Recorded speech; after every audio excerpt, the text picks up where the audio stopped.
We've seen thousands of Palestinians protesting and celebrating. They are celebrating because Israel did not defeat them. But we have to be very clear. This ceasefire is totally inadequate.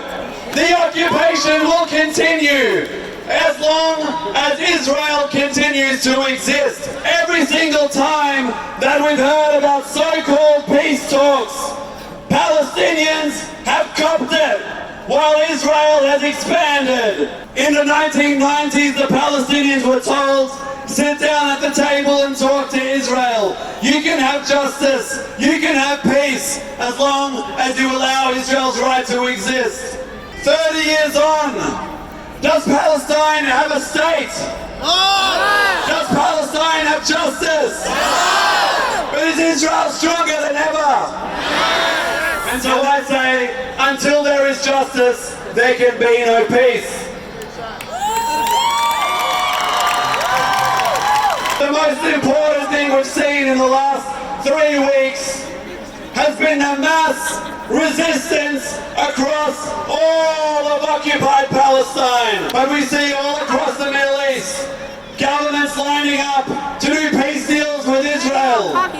Governments everywhere working with the Zionists, working with Trump, working with Joe Biden, and spitting on the people of Palestine.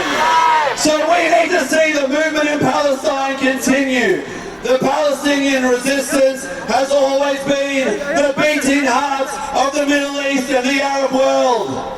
They have shown us how to resist against all odds, and they have inspired waves of protest, waves of revolution throughout the region. All the Arab regimes are complicit, and so the Palestinian movement has to be very clear. We need not just an intifada in Palestine, we need the intifada in every single country in the Arab world.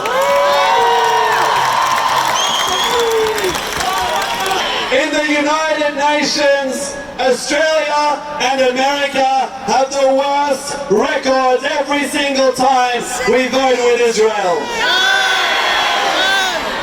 And that's the case whether we have a Liberal government or a Labor government.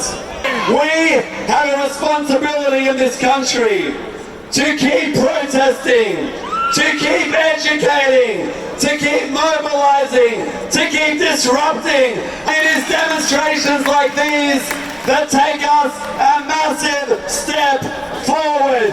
We cannot rely on the politicians, we cannot rely on the media, we can only rely on each other.